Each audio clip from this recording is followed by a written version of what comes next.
chilling tales for dark nights.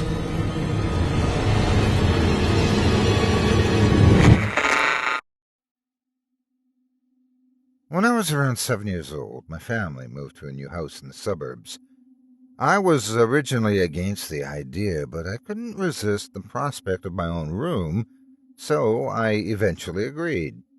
The drive to the new state was long and uneventful.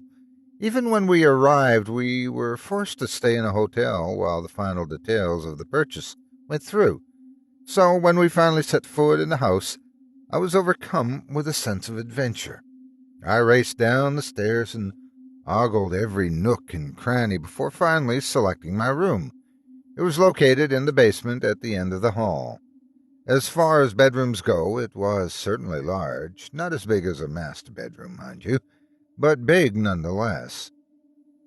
It was largely featureless, apart from a pretty standard closet, with a sliding door on the east end of the room and a window on the west side that barely let any light through.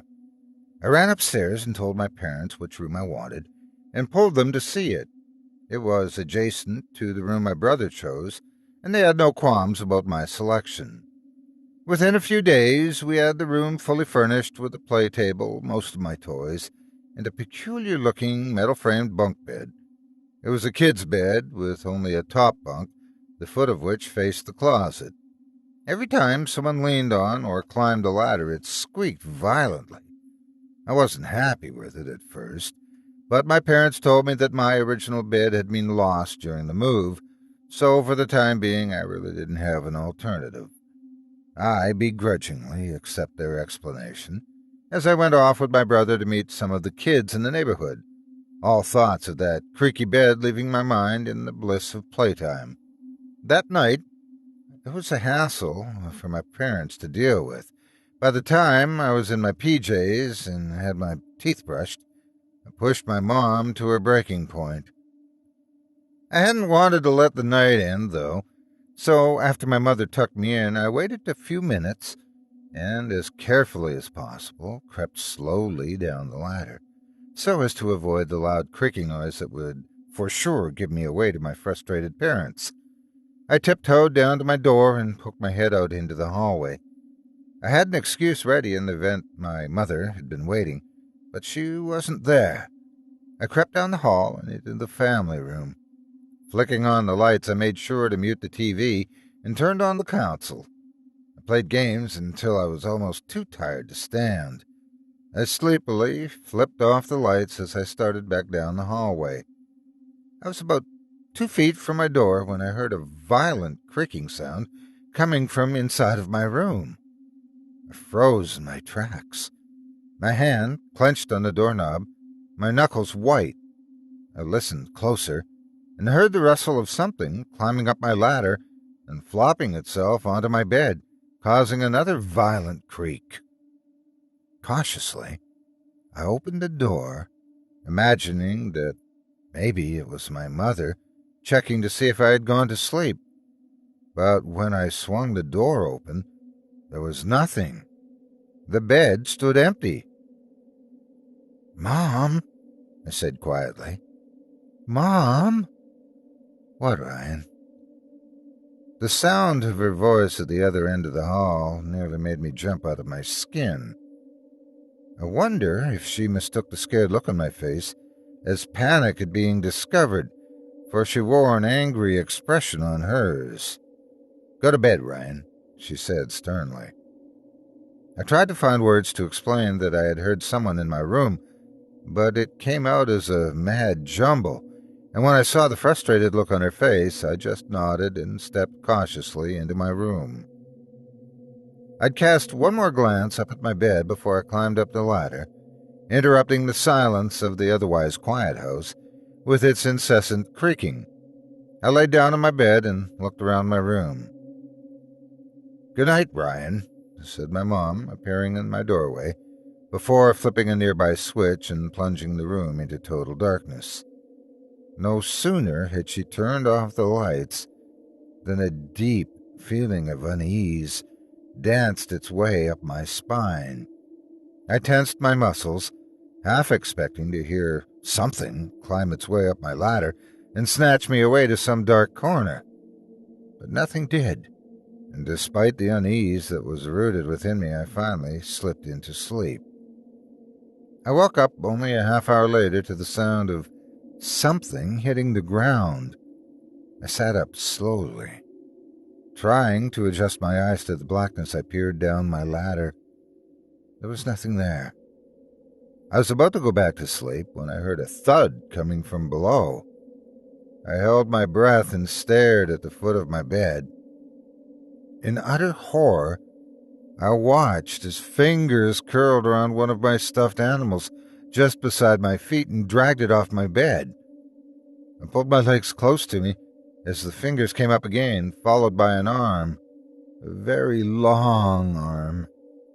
I hugged my legs against me as it paddled and prodded the mattress, groping for something, or I gulped, someone.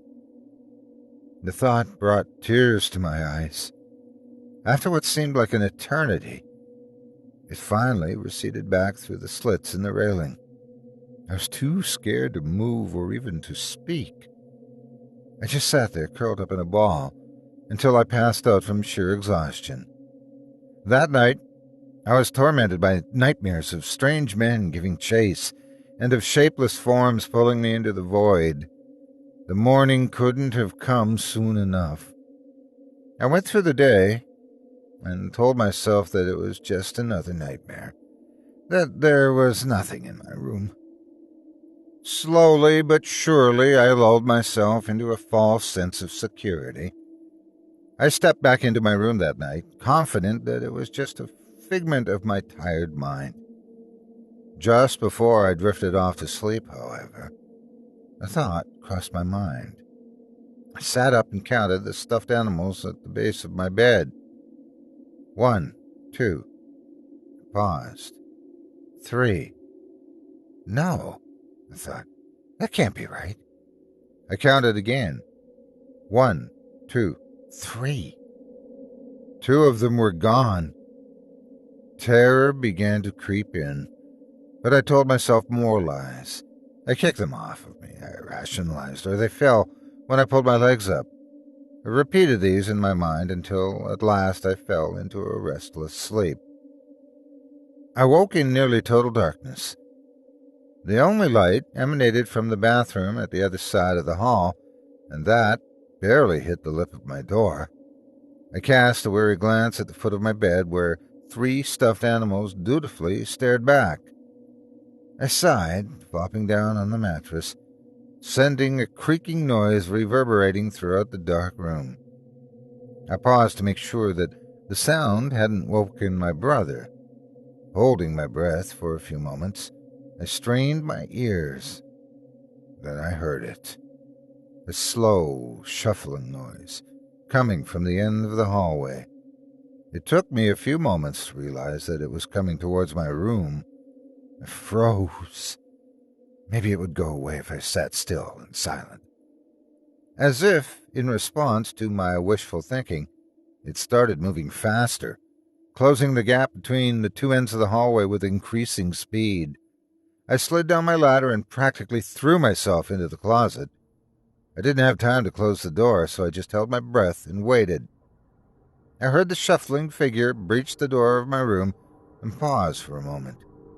Still, I waited, praying that it would go away. Instead, I heard it move in my direction. The shuffling of feet paused just inches away from me. Then I heard the telltale creak of something jostling my bed. I heard the slithering sound of an arm sweeping across my mattress, likely looking for me, and the soft fluttering of blankets being pulled aside. Then I heard another creak, and the shuffling noise, moving about my room, turning things over. It was looking for me. I was praying that it wouldn't look in the closet when something on the other end of the closet caught my eye. Opposite me were the 2 missing stuffed animals, their button eyes gazing at me. In a blind panic, I threw open the closet door and raced down the hallway. I dared not look behind me for fear that it might slow my sprint. I burst into the family room and clambered up the stairs, hurling myself up the landing just as a hand grabbed for my ankle. Breathing hard, I threw myself into the arms of my parents. They asked what was wrong, but all that escaped from my mouth was the word intruder. My dad grabbed his gun and a flashlight and raced down the stairs. He returned a few minutes later with my brother and sister, both of them with panicked looks on their face, and together we raced to the neighbor's house. Once there, my dad told them that there was an intruder in ours. They graciously let us in and allowed us to use their phone. My father called the police. Minutes later, the street was bathed in a red-blue glow of police sirens. Men in blue uniforms came in and scoured the house, but told my father that they could not find anything. As a matter of fact, with the exception of my room being in a state of disarray, nothing seemed to be out of the ordinary. All of the windows remained locked, and there was no signs of forced entry. My dad thanked the officers, and they told him to call them if he saw anything else unusual. We walked back to the house in silence. No one uttered a word. When I was finally able to sleep in that bed again, it was with the help of sleep aids, and with the exception of horrible nightmares, nothing happened for a while. I really began to believe that it was all just a bad dream. That is, until one night, when I woke abruptly in close to total darkness. Once again, the only light coming into my room was from the bathroom. It took my eyes a bit to adjust to the darkness, but once they did, my blood ran cold. There was a seemingly disembodied shadow in the bathroom. I looked on in abject terror. As if in recognition of my fear, it slipped into the darkness of the hallway, the bathroom door slamming shut behind it and cutting off any remaining trace of light. I could no longer see where it was or where it had gone. I panicked, my eyes flitting about the room looking for any sign of the shadow or the thing casting it. I didn't have to look for long, however. In just a few moments, I heard the abrupt creak that signified something climbing up my ladder. With tears streaming down my face, I screamed out my brother's name, but he didn't answer. I heard clasping sounds as if it moved up my ladder. I pulled myself to the other end of the bed, ready to leap down to the floor if need be. But before I could, I heard another creak, this one coming from the foot of my bed. I pulled myself to the center of my bed and screamed out for help as I heard the unseen hands clasp the final rung of my ladder and the rustling of the long arm begin. They found my mangled body in the closet the next morning and rushed me to a nearby hospital where I was put on life support. I was lucky to be alive. I was unconscious during the first 2 days in the hospital and woke on the third morning. There were flowers in my bedroom, likely from my parents, but nothing else. No one in the neighborhood really knew who I was at the time, so that came as no surprise.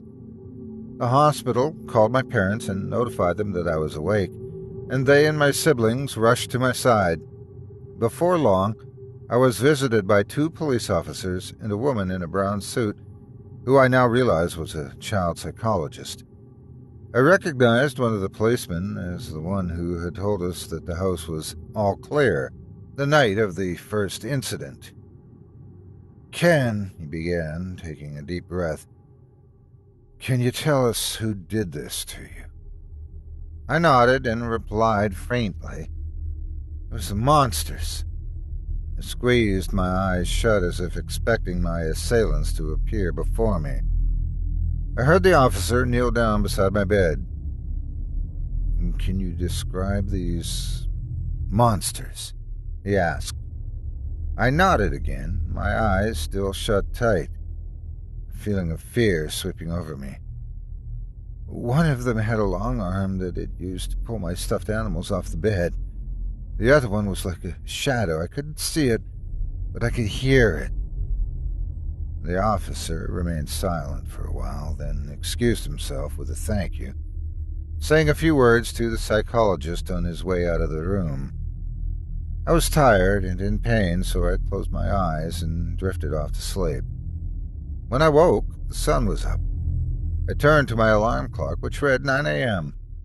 I breathed a sigh of relief. Just as I lay my head down on my pillow, though, I heard a sound that immediately brought me to tears. A loud, violent creaking noise coming from the opposite side of the curtain that separated me from another patient. I closed my eyes and was holding them shut tightly when I heard the familiar rustle of an arm groping its sheets. Then I heard what began as a frantic beeping noise. Then it morphed into a single, drawn-out tone. I'd seen enough movies to know what a heart monitor sounded like, and that my neighbor was dying. I started audibly sobbing at this point, at which point the creaking noise moved slowly towards me. Just as an unusually lengthy, inhuman arm parted the curtains, the door slammed open. As doctors and nurses rushed in, the arm vanished, this time for good. Following my discharge, I returned home, and my parents promptly moved me to the upstairs bedroom and got me a new bed. Many years have since passed, and nothing unusual has happened in all this time. Yet to this day, I'm mortified whenever I hear something creaking. For those of you out there listening, I'd like to offer some advice. If your bed starts creaking, do yourself a favor. Get a new one.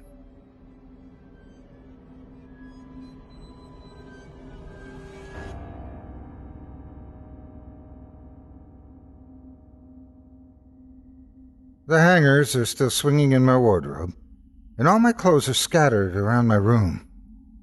I stood in the doorway trying to make sense of the situation.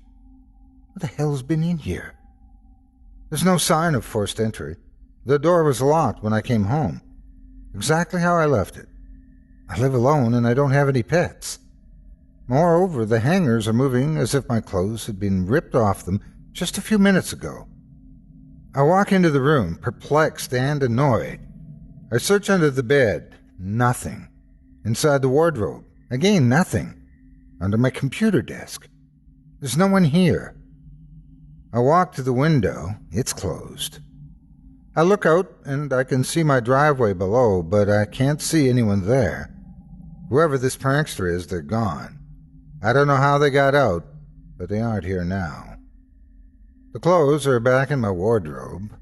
I looked through every room, but I didn't find anything, which I guess is good. But I don't know how they got in or out, and that's what's bothering me. That's why I'm lying awake in my bed at 3:05 in the morning, my brain worrying. I don't scare easily. It's more that I'm angry, because I have no idea how they got in here, let alone why they thought it would be funny to just throw my clothes around like that. At least a robbery is straightforward. It's not hard to understand why someone would break into a house and steal a TV or whatever. But this is different. It's like a bunch of kids got overexcited and started chucking clothes at each other or something. I roll over and something cracks loudly, probably my back. The changing seasons must be affecting me more this year. Maybe I'm getting old.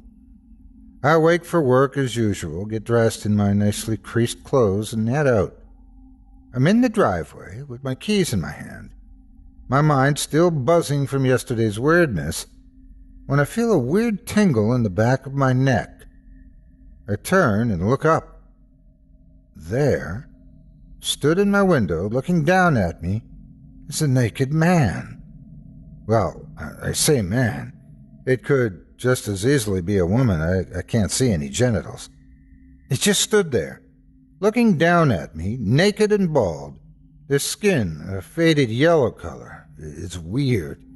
It looks too tight almost, and I can see every one of its ribs and every bone in its thin, skinny frame. The face is gaunt like a skeleton with hollow cheeks and eyes that are sunken into black sockets. As I stand bewildered, staring up at the thing in my bedroom, it lifts its bony hand in a wave. But it's not right. They must have arthritis or something, because the hand is moving in quick, stiff jerks, like the joints are seized. No, that's not right. It's more like they're broken. The wrist is bent at an impossible angle, and it seems to snap from side to side. 2 waves, then it drops its hand down in that jerky way, turns and walks back into my room, moving like a man would on broken legs. I stand for a moment longer, then turn and run back to the house. So this is the Joker, the one who decided to throw my clothes around yesterday. They didn't leave. They were still in the house somewhere. Must have got past me when I opened the bedroom door. I run upstairs, the bedroom door is shut, and I bang it open only to find my room empty, with everything just as I left it. I search again, but more thoroughly. There's nothing. Nothing under my bed, desk, drawers, nothing in my wardrobe. The room is empty. They must be in another room. I look into every room, searching as thoroughly as a police drug dog, every nook and cranny, and still no sign of the intruder. Did they get past me again? Another quick search of my room. I'm sweating like a pig, and now I'm late for work. They must have got past me and left. I search everywhere.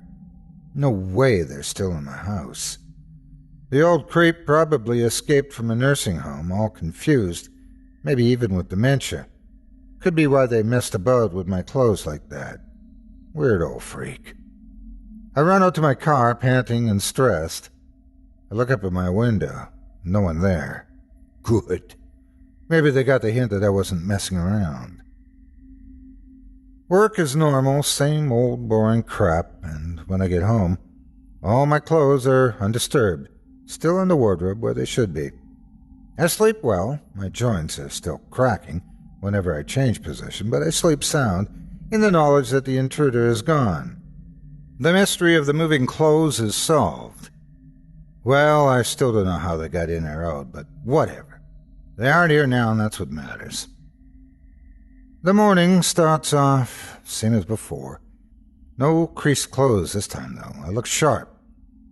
I treat myself to a hearty breakfast and lock up and get in my car.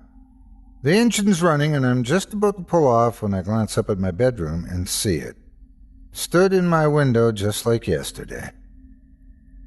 It grins at me, and its grin spreads across its face in the same convulsive way that its arm moved, as if it was being manipulated by some manic puppeteer.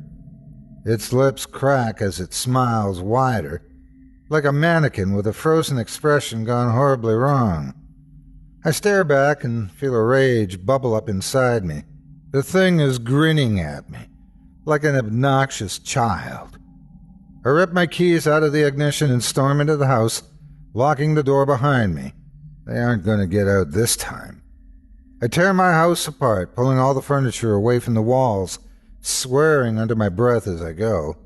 I move everything out of place, leaving nothing untouched, one room after the other, starting with my bedroom. Somewhere, amidst the swearing and searching, I call work, tell them I'm ill and won't be in today.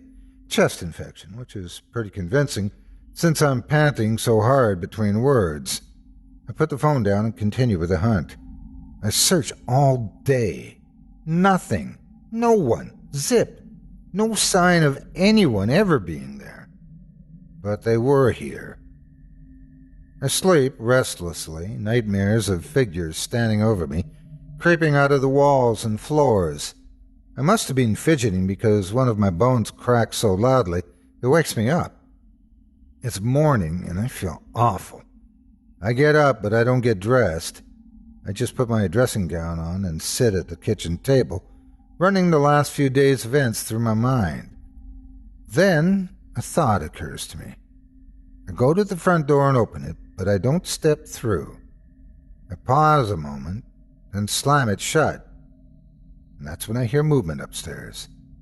I listen as abrupt, spasmodic footsteps move around my room, but it's not just footsteps. There's a strange shuffling sound, like something moving unsteadily on both feet and hands, and then the noise stops. I sneak out of the kitchen and up the stairs, breathing shakily. They're here. They were here all along, in my bedroom. I approach the closed bedroom door, take a breath, ready to confront the sneaky bastard. My hands grip the round handle. I turn it, but just as the door begins to open, I hear sudden loud thumps and snaps. Someone running on broken bones, and the door jamb is only slightly ajar. I look up, and in the small opening I see half of a face staring at me. I was wrong. No human looks like this. His face is tilted forward into a frown as it regards me. My gaze is stuck, locked onto the eye looking back.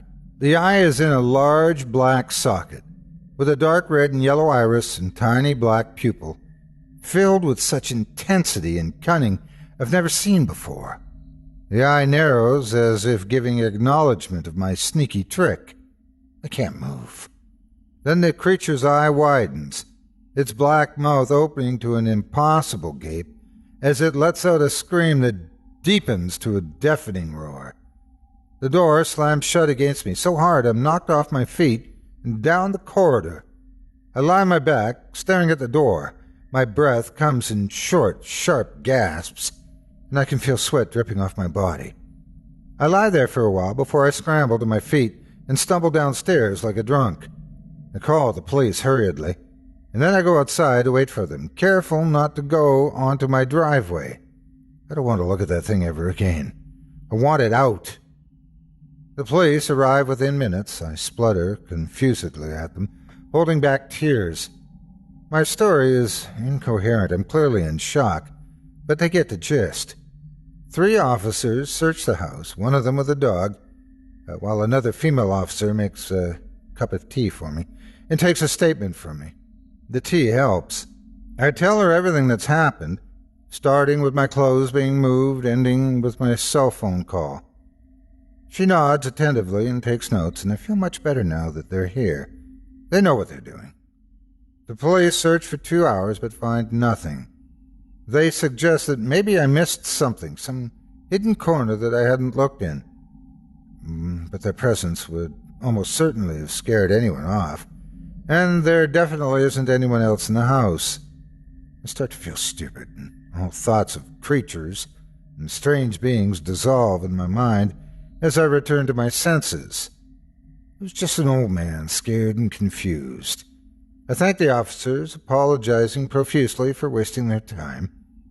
They leave, and I sigh, annoyed at myself for getting so carried away. I get dressed and decide to do some gardening. I look up at my window in the bedroom often. Nothing there.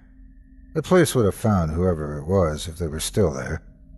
They're professionals, after all, whereas I'm just an amateur. Still, when it comes to going to bed, I find myself doubtful. I tell myself it's just because it's dark and I've had a rough day that I'm being stupid. There's nothing in my room. But still, a niggling feeling remains, as if I'm not alone. I decide to take my mattress downstairs and sleep in the kitchen. I feel better. So here I lie on my mattress next to the oven.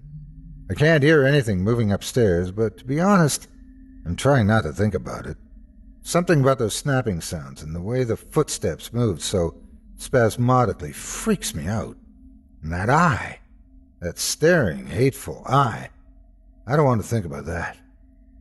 I fidget, and again I hear a crack from one of my knees, or maybe it was my back. I don't really know.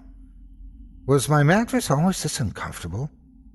I never noticed before, but it feels like some of the springs are warped. I can feel bumps pressing into me. I roll onto my side with my head under my pillow and my ear pressed against the mattress. As I move, I hear another snap, and it feels like something gives way underneath me, slightly. A broken spring? But it didn't feel like that. It felt hard and rigid, and it went suddenly, as if it was seizure.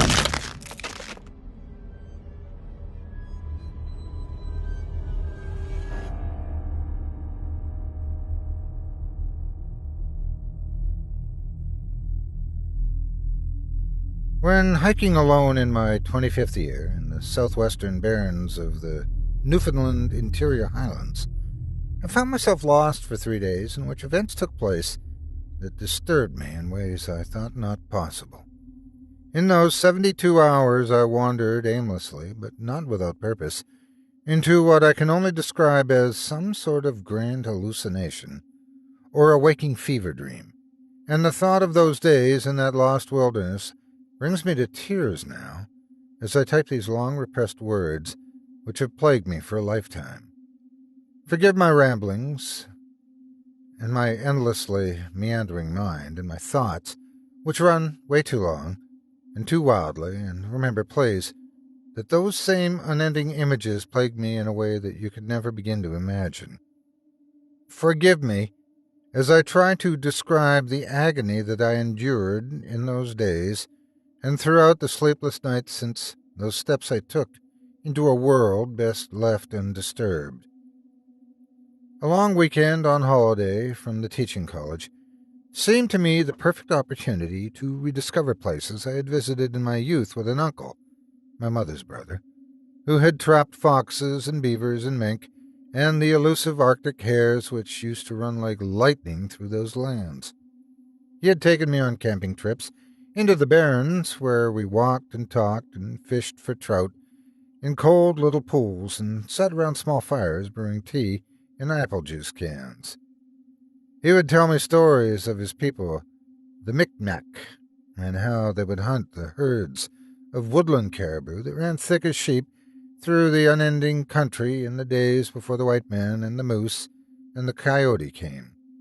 He would tell me of the Botuk, who were all dead and gone to the last, and whose paths his elders had once shown to him, the same paths they used to tread on their annual migrations from the country to the shores of the sea and beyond.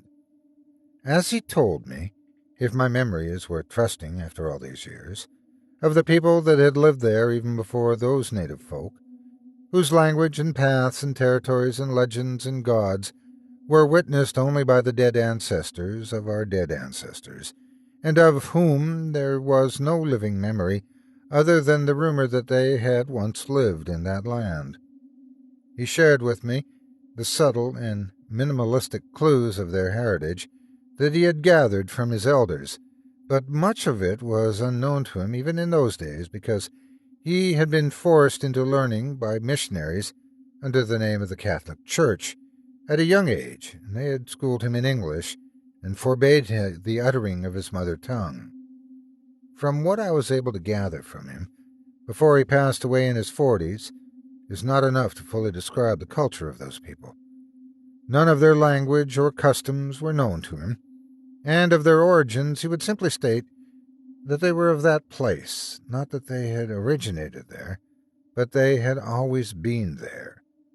He did not know what had happened to them, nor did anyone that he had ever spoken to.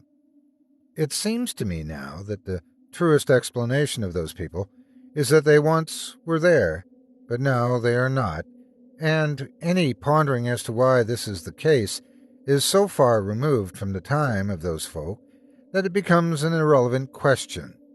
Of their territory he was very specific, and from this I gather that they were not a people of great number, possibly existing in one large community or tribe due to a reliance on localized resource, which was in great supply in the region, or perhaps it was the locale of their last stand against some greater outside threat that was beyond their understanding or comprehension, and against which they resisted desperately until the speakers of legend forgot that they had ever occupied a place that was not this one. According to my uncle, it was within the barrens that they lived, and it was in this area, which remains in its state of undeveloped wilderness, as I write this sentence. It was because of this mystery that I was drawn to the region as a child, and I would daydream endlessly about hiking across the expanse in search of some evidence of those people, perhaps the remains of a settlement or burial site. I wanted desperately to know what had happened to them, who they were, and what their relationship with the land was. However, my uncle would always follow the same paths on our hikes into that country, and if I ever were to implore about some far-off location, beyond the regular areas explored, he would sternly redirect my attention to the current path and express a sometimes extreme anger towards my tendency to stray. Despite his urging and constant arguments about the dangers of being lost in the barrens, my eyes and my thoughts always wandered toward the horizon and the turns not taken. Finally, this inherent curiosity led me to set foot again into that vast and lonesome place, taking with me a small pack of provisions and a tent to set up in case of rain. It was my plan to set course from the stretch of the highway near the Middle Ridge Wilderness Reserve, near Bay d'Espoir, and trek due west. I would end my hike on the highway near the Aniapsquatch Mountains and hitch a ride to the nearest bus terminal. I set out on the 11th of October at dawn with the sun at my back and the retreating night ahead of me, and grinning to myself as each step brought me farther and farther down the inevitable route that would take the rest of my life. The first day was difficult, as it took time for my body to adjust to the task at hand. 2 years of studying at a desk were not the best preparation for my chosen route, which would take at least 4 days to traverse, but I forced myself onward, draining my water canteen every few hours. At last I reached the point of no return, where the last visible signs of human civilization would dip below the horizon. I stopped there and filled my canteen at a small stream, and looked around at the vast and deeply blue sky, and felt for the first time in years a sense of just how small I was within this wide and ancient land. I turned for a last look toward the highway in the east, then continued to walk. In the middle of the afternoon I crossed through the remains of a forest that had burned long ago, where bleach-white bones of limbless tree husks stood in stark contrast against the rusty berry bushes that covered the high ground in that time of year.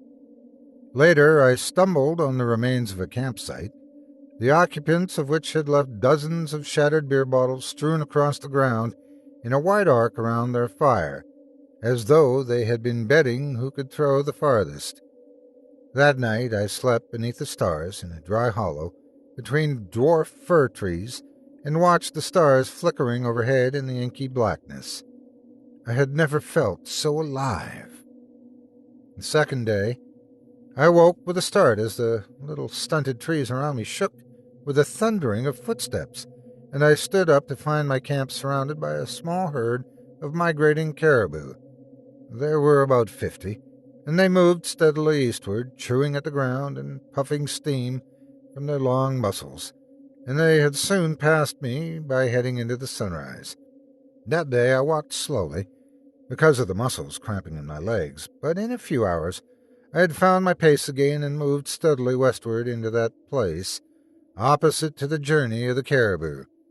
The land began to change as I carried on, with the stingy semi-tundra hardening into a dry and unforgiving soil that resisted any pressure, and if I closed my eyes I could almost convince myself I was walking on asphalt.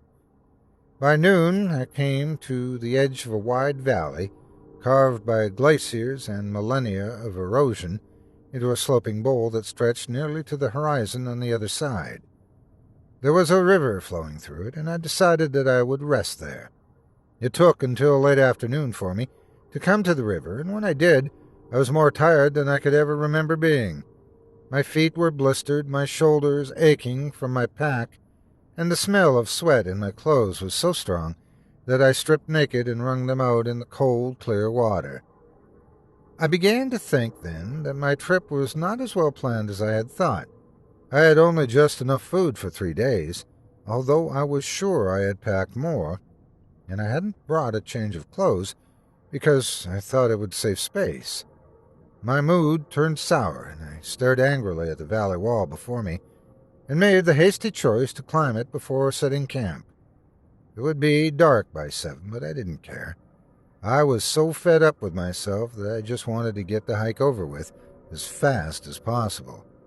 I didn't dare turn back, because if my friends at the college got word that I had forfeited my great adventure, well, they would never let me hear it out. And despite my bad temper and my sudden impatience, I still longed to see the expanse in its entirety. I marched up the hillside, faster than was wise, through the thinning trees and over rocks and under arm-like, scooping branches, around another larger herd of caribou that flowed toward the river in a flood of fur and antlers. The hours flew by, and still I climbed on in my stupidity, and it was well after sunset that I stumbled blindly onto the crest of a small hill at the valley's edge and set camp for the night. I ate ravenously and laughed at my own stubbornness and lay in my sleeping row watching the flames before me, quickly falling into a deep and exhaustive sleep. I woke in the night to my little fire dying into feeble, smoldering coals and struggled out of my sleeping row, fighting to keep from shuddering in the unbelievably cold air. The temperature had dropped unexpectedly, and frost was gathering in the tips of the surrounding vegetation, glowing in the soft blue light cast down by the moon, which was waning but, as of yet, bright enough to illuminate my campsite. My hands were numb, and after struggling to get the fire going again, I gave up and fumbled in my pack for the tent. In the minutes it took to set it up, I found myself jumping at small sounds and turning quickly to look over my shoulder. The silence of that hill in the night was staggering, and each movement I made to adjust the tent straps, or stamp down a peg, or throw my belongings inside it, brought an unbearable sensation down upon me, as though I would give myself away. But to whom? At last, I had erected the tiny shelter, and pulled myself inside it head first, and wrapped myself in my sleeping robe to settle once again into a peaceful sleep. It was at this point I realized I'd forgotten to tie the tent flap shut. Being as tired as I was, I decided that a small draft would be tolerable, and I tucked myself in doubly against the cold, with only my head protruding. I lay there for a while, listening to the sounds of the barrens outside, of the persistent fall breeze rustling against the canvas, and the last few coals sputtering out in the cold, of the movement of caribou in the valley below grunting in the dark. And the night drew on, and I lay there, breathing quietly and watching my breath turn into a moist fog that hung in the tent like the smoke of a doused candle. I listened with increasing intensity to the minute sounds of the world outside, which seemed to be growing more and more sparse as the moments passed. The winds became gentler and less chaotic, and after a time they ceased completely, and the air hung heavily over the world. In that stillness and absolute silence came the suspicion that there was something moving nearby, outside my little canvas tent. I did not see a shadow cast by the moon against the thin and tightly bound fabric, nor did I hear a noise that would give away the approach of an entity into my small camp. I felt, in that void of sound and light which surrounded me entirely, a change in the air of which I cannot accurately explain. The very night itself seemed to be drawing in on me, pressing itself into my skin and brushing obscenely against the space near the back of my neck and shoulders, as if to suggest the presence of some invisible form that had wandered unwelcomed into that place and passed through it without noticing my huddled form laying crumpled in fear across its path. I held myself still, reducing my breaths to shallow murmurs, and fought against the hollow pain raising in my stomach. And when the sound of my own low gasps for air became unbearably distracting, I took in a lungful and held it, waiting against hope as cold, stinging sweat oozed into my eyes. I used the last of my faltering willpower to resist the urge to blink, and focused the entirety of my attention on the narrow window left by the unfastened flap of canvas hanging above my feet. I waited. In all of that vast and empty nothingness out there, I could plainly see something pale run past the open end of my tent. I gasped for air, unable to stop my body from emitting a small shriek of fear, and I lurched forward, plunging my head out through the flap tent and into the night. I stared all around, scanning the hillside for as far as I could see, but there was nothing there. Slowly, quietly, I backed into the tent and tied the flap tightly shut, and buried myself in my sleeping roll, curling into a shaking ball, with my knees at my chest, and covered myself entirely. I was still laying in that position, still shivering, still drenched in a sticky, waxy sweat, when I lifted my face from under the blanket to realize the sun was starting to rise. I exited the tent, slowly at first, and then springing wildly around, darting left and right, hoping to confuse any intruder that may be watching and waiting for a chance to do a surprise attack. But there was only me alone on that hill. I stuffed my tent hastily into my bag and gathered my few possessions, and noticed with a sideways glance that my fire coals were still smoking hot as I turned to leave camp, despite the fire having gone out hours ago. With the morning sun warming my back, I started to regain some of my nerve, and within an hour I was convincing myself that what I had seen could be nothing more than a lone animal passing by. Perhaps it was a straggler caribou from the herd in the valley, and perhaps my heightened senses during that moment were a symptom of my being alone for nearly 3 days. I told myself, out loud, as though to an audience, that there was nothing to be afraid of. Now, I figured, I ought to be at about the halfway point of my hike, but as I examined my small and tattered map, I realized that I must have walked slightly off course, either to the north or south. None of the landmarks that I had expected to see from the map were visible, and the wide valley that I crossed the previous day didn't seem to show up at all on paper. I was lost, but what kept me from panicking was that I knew if I kept walking westward, I would eventually reach the highway, as long as I kept my head straight and didn't start going in circles. It would have been possible for me to turn back the way I had come, but something kept me going onward, deeper into those barrens, and away from the valley I had crossed. Here the landscape had undergone another transition, and where before there were long stretches of rolling hills, now the rises lay low against the earth, and I felt as though I could see an impossible distance in each direction. The graceful topography of the valley had given way to an endless stony plain scattered with enormous erratic boulders that rose as high as houses and rested uneasily on points that suggested they might topple given the slightest amount of pressure. Upon their surfaces were carved crude forms like the dashes of some lost runic language, or perhaps a shade of animals worn away beyond recognition. Upon closer inspection, I decided they must be weathered markings of wind-blown sand, nothing more. It made the most sense. The vegetation was reduced to scattered wiry brushes, the reddish-brown of clotted blood, and the lichen grew thick upon the ground. I walked on and shuddered at the bizarre echoing of my own footsteps off those stone giants, and did not stop to rest until the moon overtook the sun in the evening sky. I wasted no time with fires that night. Immediately I set my tent on a growth of green lichen and climbed inside, fastening myself and my few belongings securely within the confines of those canvas walls, and wrapped myself tightly in my blanket. Reaching into my pack, I found my rations gone, lost through a rip in the fabric. Only my water canteen and a few curious stones remained. I shut my eyes and prayed for sleep, as I'd only gotten a few hours since my first camp. I wanted desperately to feel the embrace of unconsciousness and for the aching in my muscles and stomach to subside. Even a nightmare would be better than this, but sleep did not come, and in the minutes that followed I fell again into that deep sense of dread that I had experienced the night before on the hilltop. A deathly quiet had formed around me, and the sounds of my own body seemed immeasurably loud. I struggled to keep my entire body hidden inside the sleeping roll.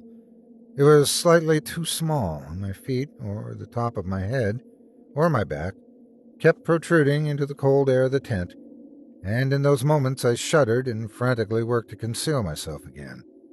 I knew that nothing could see me inside the tent, but it didn't matter. I started to wonder if I had left the flap open again, and, too frightened to check and see, I remained in my blanket cocoon, awaiting morning or some terrible end to the silence. From outside the tent there came a faint rustling noise. I held my breath again, focusing entirely on remaining still and listening. But there was no need. The sound grew louder. It became clear to me that there was somebody or something nearby, and that they were not alone. The rustling grew louder still, and there was a shifting and a scraping of something soft against the stony floor of the night, and then a grinding noise, like the crunching of dry gravel beneath a wheel. I grabbed my forearm and pinched hard, hoping to wake myself from the dream, digging in my fingernails and drawing blood. And I did not wake. I was not asleep. Slowly, with a movement I was sure wouldn't make a sound, I pulled the blanket down from over my face and forced open my eyes. Outside there was the unmistakable flickering light of a fire, and it flashed and cast silhouettes of grotesque forms, which licked and rippled across the canvas, and I could not bring myself to look away. They were like naked shapes of men or women, with their unclothed bodies bared against the night, and prancing fluidly by the movement of the flame, and their own otherworldly dance.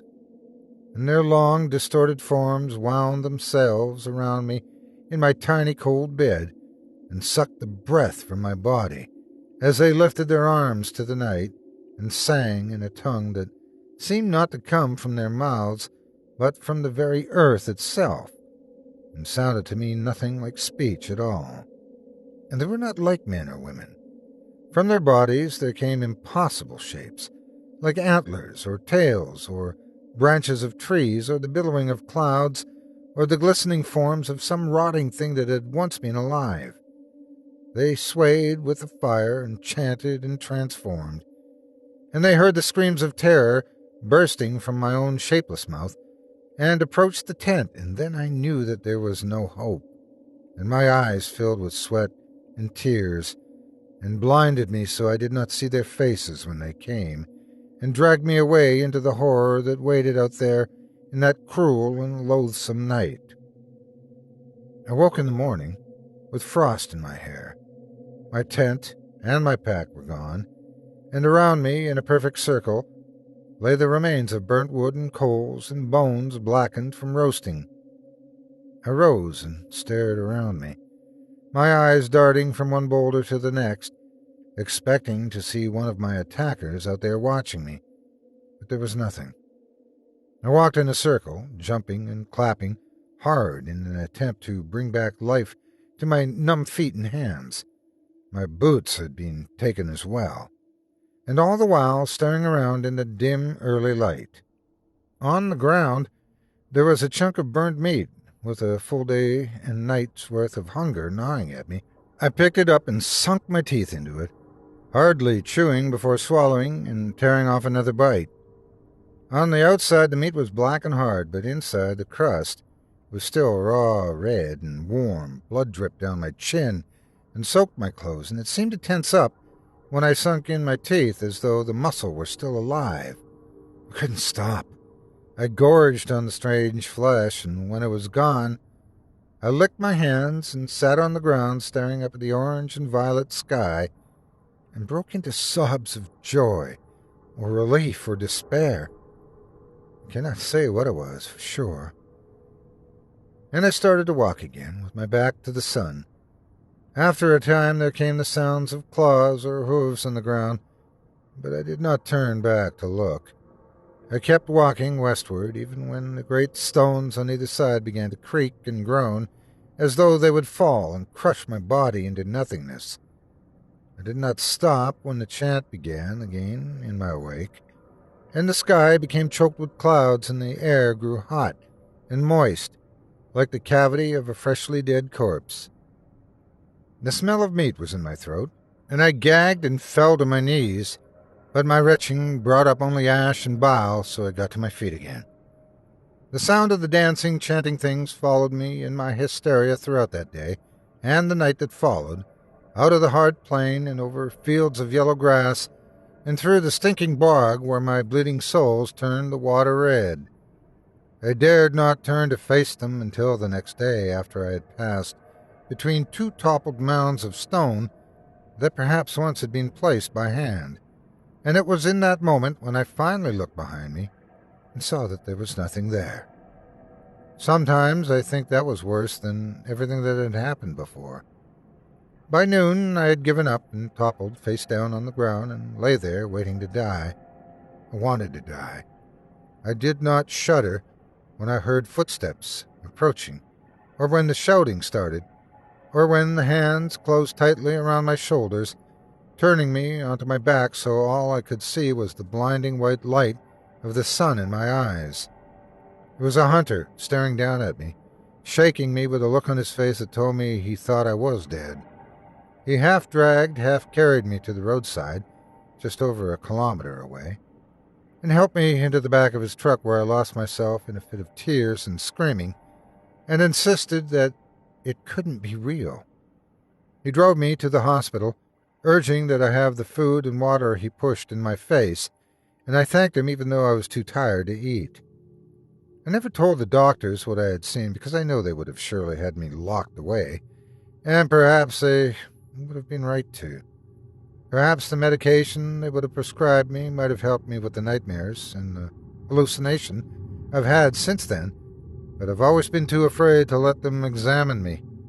Maybe they'd make the horrors go away and make me see the nonsense of my fears. Maybe they'd prove my memories to be false, imaginings. But if they didn't? I tell myself that those visions I experienced were figments of my fevered mind, brought up by some long-past trauma in my youth, and that whatever had occurred in those barrens years ago is lost in time. The dead are gone, and the past is past. But is that the truth? In those spaces, uninhabited for countless years, is there not something lingering of the place it once had been, or of the ones who lived there? Could there, perhaps, in some long-forgotten corner of those endless barrens, remain the memory of what had existed there before our time, like the decay of a shout, or cry, or laughter that rings on, but grows increasingly distant and distorted? Could it be that a shadow remains hidden away of the life that had been? Those voices that had spoken in tongues unknown may still be ringing, echoing faintly the response of the land to the human voice, or some other voice that had made a sound. Some wisp of thought may still linger in the roots of grasses, or the hollows of ancient trees, or the dusty, hard spaces between the ground and flattened stone, which wait with inconceivable patience to be kicked aside by the toes of some restless intruder who knows not where he walks.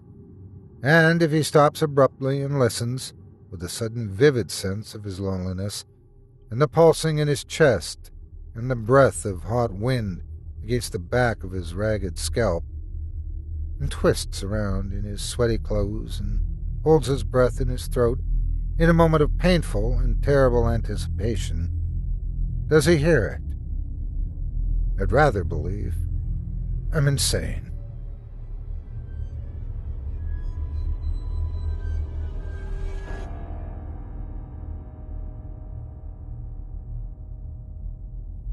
For the past couple of weeks now, I've been noticing a few odd things in my apartment. It started off with food mysteriously disappearing from my refrigerator and pantry while I'd be away at work. I didn't think much about it at the time, since every now and then I'd lose track of my daily eating habits due to my busy schedule, so I simply brushed it off. Eventually, it didn't stop there. Almost every night, I could have sworn I could hear shuffling sounds coming from within the walls, and sometimes, when I got home late from work, I'd find both my computer and TV turned on, even when I distinctly remembered turning them off before I left. Strangely, the TV would always be tuned to the local news, and my computer's search history would show several results for nearby takeout restaurants. Needless to say, it was freaking me out. The building I lived in had tight security, with officers frequently patrolling the area, and it was located in the part of the city where crime was pretty scarce. Considering that I'd given a couple of my friends copies of my apartment key to make sure I wouldn't misplace them, which I so often do, I thought perhaps one of them was trying to mess with me. I was eager to get to the bottom of this, so I asked if either of them were the culprit. However, they both blatantly denied it. This, of course, put me on edge, so I asked my landlord to check the security footage on my floor for any suspicious activity. He immediately began searching through 2 weeks of recorded footage, looking for any unfamiliar faces entering my apartment.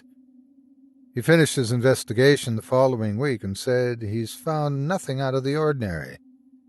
"There's nothing to worry about," he assured me. "It's probably all in your head, man." At the time, I was considering the possibility that maybe he was right. Being a domestic abuse lawyer, I had to deal with a lot of stressful cases and work overwhelmingly long hours. Perhaps the numerous caffeine-fueled nights and constant headaches were starting to get to me. On one particularly snowy day, I was coming down with a nasty cold and had to call in sick for the next few days. Despite having to reluctantly waste some of my days off on such a gloomy occasion, I was still glad to be temporarily free of my hectic obligations. It was around 7:30, and I was getting really tired. I had finally made it near my apartment on the 6th floor. I just got back from picking up some remedies at Walmart and was anticipating a nice, long night of peace and relaxation. Just as I stood in front of the door, I immediately heard a faint shuffling in the distances. My eyes scanned the hallway for any signs of life. Nothing. Suddenly I could hear footsteps quickly creaking on a wooden surface. After listening in closely, I made a chilling realization of where these footsteps were coming from. Inside my apartment. This couldn't have been one of my friends, as I had recently changed the lock on my door due to all the strange things that have been happening. A sudden chill went up my spine because I knew right then and there that an intruder had somehow broken in. At that moment, I felt really uneasy. I wanted to run downstairs and call for help, but I knew if I left the hallway at this point, the intruder would definitely make a break for it. Being the naive young man that I was determined to go inside, grab my gun, and try to apprehend whoever was inside. Taking a deep breath, I slowly unlocked the door and creaked it halfway open. I was instantly hit with a powerful, ghastly odor that made me want to puke. It smelled like something that had been decaying in there for quite some time. Ignoring it, I cautiously proceeded to the kitchen to grab the gun I kept hidden in the top drawer. I grabbed it and opened the lights. To my surprise, the first thing I noticed were several pizza boxes and takeout bags scattered across the ceramic tiles.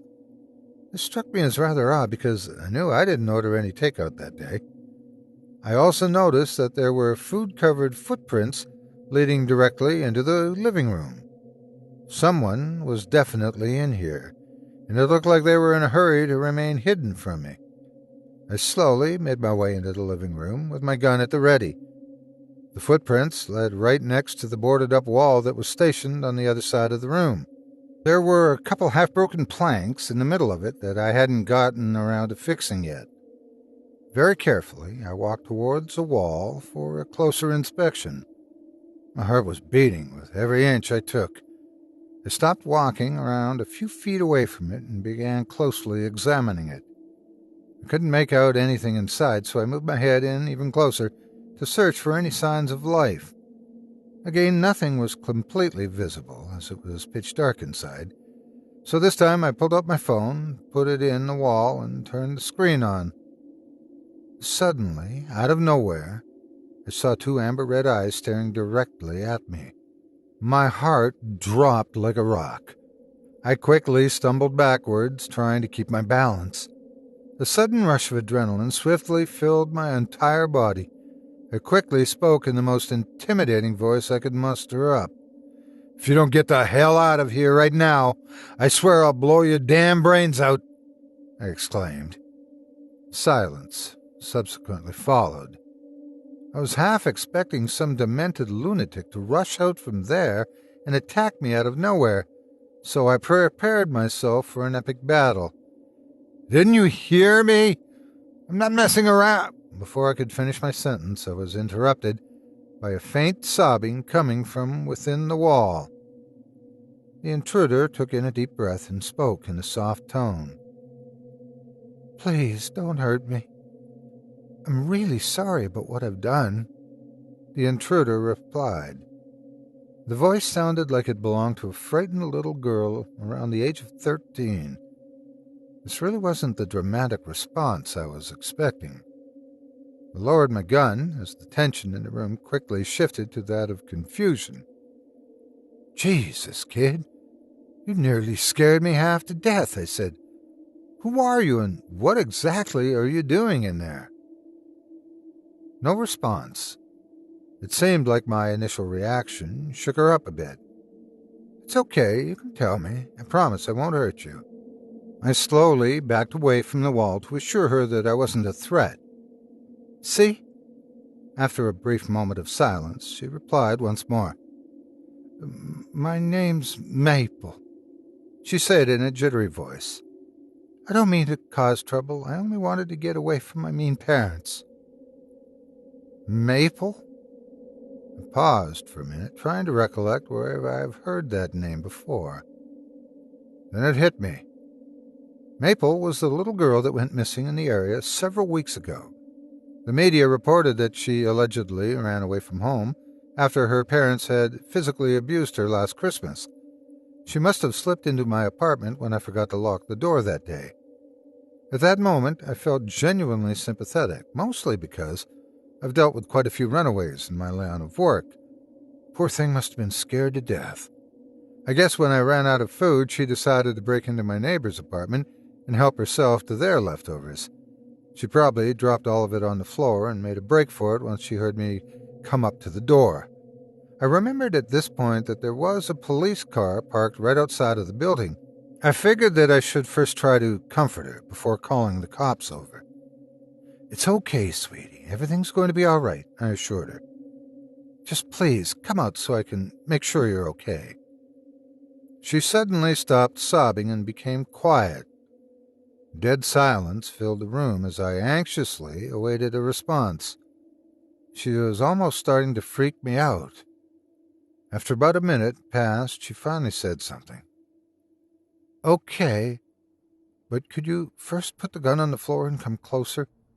I need help getting out." Her voice sounded slightly deeper this time.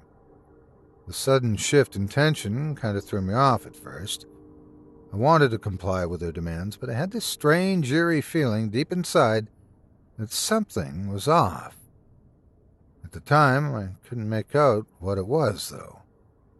Giving in to my paranoia, I thought it was best if I just left her there while I went to go get help. Actually, just wait here, Maple. I'll be back soon with the—" "Wait, don't go," she interrupted in a surprisingly loud and desperate plea. The sudden outburst made my whole body flinch. "You can't leave me here. My ankle, it really hurts, really bad. I think I twisted it when I slipped on the floor. I don't think I can get out on my own. You have to come get me out of here, right now. This place is really creeping me out." I hesitated for a moment. Believe me, I wanted nothing more than to help her out, but there was something about her tone that made me feel like she wasn't completely telling the truth. My intuition's usually pretty good at judging whether or not someone was lying, so I was inclined to follow my gut feeling. "I'll only be a couple of minutes. Hang in there, kiddo. I promise I won't be long." I quickly ran out of my apartment before she could say another word. After a brief elevator ride down, I sped across the hall, out the spinning doors, and into the freezing weather. To my relief, I found a slightly chubby officer talking to his slim partner right across the street from me. I ran towards them, eager to tell them everything that went down. Before I could make it halfway there, however, I froze. My heart sank as I remembered something that will forever send a chill down my spine. I couldn't believe I didn't realize this until now. It couldn't have been the same missing girl, because last night she was found murdered a couple of blocks away.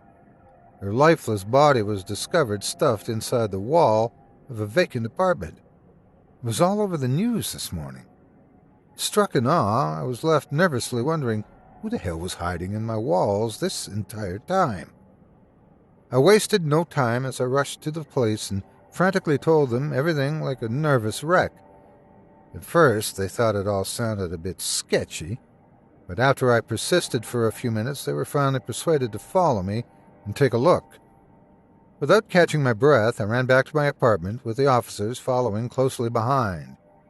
When we made it to my living room, I showed them where the intruder was hiding. The chubby officer told me to step back as they both drew out their guns and pointed them at the wall. "This is the police. I want you to get out from there right now at this instant and put your hands on the ground." The officer's demands were met with silence. "You have 5 seconds to comply, or else I'm dragging you out." Still nothing. The slim officer nodded, cueing his partner to go in. His partner pulled out a flashlight and slowly walked towards the wall with his gun still drawn out. I anxiously watched as he made his way to the wall and put his head inside. He began thoroughly searching both sides. "Do you find anything?" the slim officer asked. "Nope. It's all clear," he replied, "but I can tell someone's been hiding in." Before he could finish his sentence, he paused. He put his head in deeper for a closer inspection. "Hold up, I think I see something." Judging by the surprise in his voice, I had a feeling that he was about to discover something really disturbing. I could feel it in my bones. "What is it?" his partner called out. The chubby officer took his head out of the wall and looked at his partner with a shocked expression. I think I can see a couple of bodies inside." Those words made my entire world turn upside down. I almost couldn't believe what I was hearing. "Are you sure about that?" the slim officer asked. Yeah, I'm sure of it," he exclaimed. "My God, I've never seen anything like this in my entire life. These bodies, they look so mutilated. Just what the hell happened in there?" The unsettling thought that I had just stood feet away from human corpses made my stomach turn. The powerful stench of decaying flesh made me want to puke my guts out. I knew, right then and there, that whoever had been hiding in my walls this whole time was definitely not a little girl. "Help me break down this wall. One of them could still be alive." The slim officer put his gun back in his holster and walked towards the wall. I watched from about 15 feet away as they both started breaking down the old planks, one by one. They quickly teared off 3 rows of them with ease, while blood started pouring out in excessive amounts. Suddenly, out of nowhere, several lifeless, dismembered bodies fell right off the wall and onto the floor. My eyes grew wide with shock. Most of their flesh looked like it was violently bitten off, and their mutilated faces were completely unrecognizable. The disturbing thought of the immense pain these victims must have suffered through was simply too much to take in. Upon taking a closer look at the type of clothes they had on, I made a chilling realization of who they were. They were all food deliverers from several nearby restaurants. I could barely make out the restaurant logos on their violently shredded and blood-soaked shirts. I wanted to look away from the gruesome sight, but there was something above the bodies that caught my eye. It looked like there was something written in blood on the inside of the wall. At first, I couldn't make out what it said through the darkness of the room, so I slowly walked closer to read it more clearly. My entire body shook to its very core the instant I realized what it said. "You're lucky you didn't do what I asked."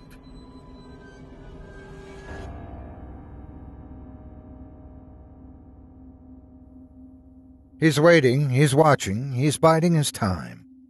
He stares as you're sleeping. It's just after 9. You're holding your blanket in comfortable heaven. He's sneaking toward you. The clock says 11.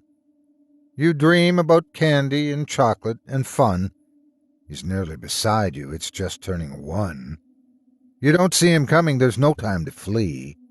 You wake up. You scream. It's his time. It's 3. An old children's tale. The Ragman. I've always had a keen interest in horror.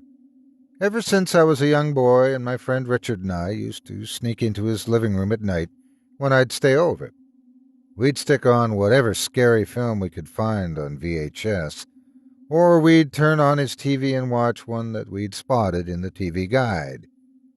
I remember watching the movie Halloween when I was roughly 12. It terrified me, sent chills up my spine, and made me peek over my shoulder for the next week, but it intrigued me. I kept lapping up all the ghost stories and horror stories that I could get my hands on. I watched The Exorcist when I was 14, and it freaked the hell out of me. I didn't sleep for about a month, I'd say.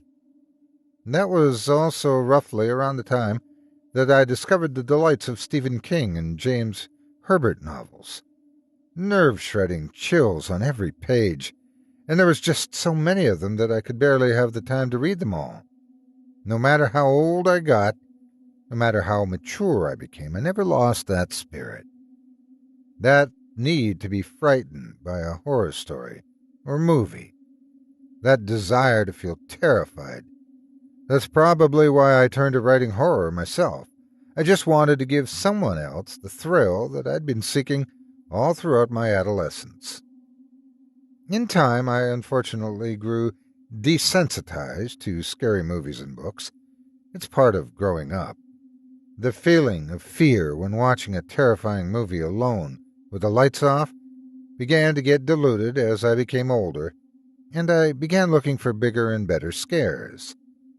Searching for ghost stories or other tales of dread that people had told me were real became the next big thing.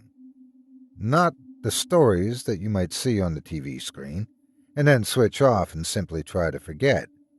Not the tale in the pages of a book that escaped from by shutting it. I went from town to town, and all over the web hearing all the ramblings of the paranoid and the true believers, and after years of searching I found something. That experience with the truly macabre that came with the chill up my spine, the peeking over my shoulder, the difficulty of sleeping simply by knowing it. The most disturbing and heart-wrenching, fear-inducing tale of menace that I'd ever heard. Well, to be honest, I am a little biased, and I'll tell you why. It's simple. It happened to me. Here's my account with the entity known as the Ragman. In my home, you could find all sorts of horror paraphernalia. Old books, haunted dolls, crucifixes used during real-life exorcisms, and just about every scary movie you could mention. Give me a thunderstorm and a camera, and I could give you a truly terrifying scene by simply filming any part of my house. Still, everybody has their vices. Mine was something I was proud of. It had become difficult to meet women, though. Most of them couldn't stay in my house too long, and it's no wonder why. There just simply isn't enough cushions in the world to block your sight from that much frightening imagery. That is just the way I am, however, and say what you want about me. I don't change to suit someone else, a trait that I find to be a rare quality. Let me start with the tale of the Ragman by giving you a little history lesson in folklore. While you may not be aware of it, the story's been around for centuries. Supposedly, it was taken up by the Grimm brothers at some stage and became a fairy tale of sorts. This, of course, was back in a time that all fairy tales were darker and more chilling. Back in the day when Disney didn't own the rights to them. When they had a more sinister effect on the imagination. Eventually, it was forgotten as the details were known to be too grim, excuse the pun, for a child's bedtime story. Parents refused to tell the story to their kids, and it was lost over time. If you ask me, they were right to. I had never heard of the story in all my years of researching tales of terror, but that changed on the evening of November 12th, the date I received a painting. It was a morning like all others, nothing special or noteworthy about it. Therefore, I will not try to bore you with the unimportant details of exactly what happened in work and get right into the story. I went to work, as I do every weekday for 8 hours, in the planning and payroll section of the local authority's office, sorting out invoices for local businesses and decades-old planning files. Boring work, basically. And like all other days, I was glad and exhausted when the clock said 5. I immediately went home, eager to get online and talk to my friends over Facebook about a party which I was planning to attend that night. Nothing special, just a couple of drinks, a scary movie or two, to celebrate the fact that it's Friday and I had the rest of the weekend to enjoy, and because I still had Halloween fever. I always tried to remain social amongst my immediate circle of friends. Most of them I had already converted into die-hard horror fans. Some of them hadn't quite become comfortable with it, which also suited me. If you're not intrigued, you'd be scared, and that's what it's all about. I reached the patio doors at the front of the house, and just as I was about to find the front door key hidden within the rest of my keys, I spotted a package just inside the closed patio door. It was large, surrounded by brown paper, and it was covered with two thin lines of white string, one horizontal, one vertical, meeting in the middle in a large knot. I didn't need to open it to know that by its dimensions, it was some kind of painting or poster, framed, as the outline of the paper suggested. It had a small note attached to it, which I picked up and read. Title: The Ragman. This should offer adequate material for a story. I was a little perplexed. It wasn't entirely unheard of for people to send ideas, objects, or pictures of a scary scenario to me. Normally it was done online, and it almost always came with the name of the contributor so that they could have their names in the finished piece. But this trinket came with nothing of the sort, not even a return address. Still, I was curious, so I took it inside. After settling myself with a hot drink and taking my coat off, I undid the string that hid the mysterious picture underneath. As the brown paper fell from view, I was struck with the beautiful but haunting image that dwelled on the other side. It was a large painting, roughly 3 feet by 2. It depicted the edge of some kind of haunted woodland on a mound encompassing the left portion of the painting, overlooking some kind of plantation-style house, and surrounding land on the right. The plantation land was being toiled by laborers and landowners that watched on, drinking some kind of iced beverage, I assumed, seemingly oblivious to a menacing and daunting, long-limbed, and aberrant figure standing on the mound at the foreground to the left of the scene.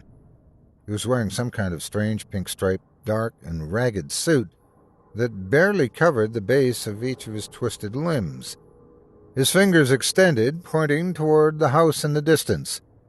They seemed disproportionate to the rest of his strangely thin body. He had an odd hunch on his back, which facilitated a tear on the suit. He had badly worn shoes on his feet that were torn at the seams, much like the rest of his attire, and he pointed from the trees into the direction of a house in the distance, his face trapped in some kind of twisted laugh. His eyes were pale and white, giving some kind of deathly omen, and his smile stretched from one ear of his large head to the other, bearing gritty, yellowish teeth. His long, dark hair strewn past his shoulders. He seemed to even absorb the color from his side of the picture, leaving the whole tree line melancholic with a deep sense of foreboding. The picture genuinely unnerved me. I put it down, propped it up against the wall, and examined it intimately, my eyes focusing on every detail, noticing that there was no date or artist's signature anywhere to be seen. I felt a chill up my spine, that cold sensation I had felt when I was frightened as a young boy. Whoever sent me the picture had indeed given me good material, and I thought to myself, bravo. I hung the picture up in the spare room downstairs connected to the sitting room. It was originally a utility room that had been converted into a spare room by the landlord 2 years ago, right before I moved in. I would occasionally let a friend sleep in the room now, as I didn't have anyone else to share the rent with at the moment. The picture sat above the radiator on the wall opposite the entrance to the room, so that it could be seen from the living room if you simply kept the door open. It would help with the inspiration. Later that night, one by one, my friends showed up. We partook in some drinks, put on a DVD in the background, not really paying attention, and discussed life in general, but we also discussed the gift that I had received at great length. The painting became the life of the party, as I mentioned it, to everyone when they came in.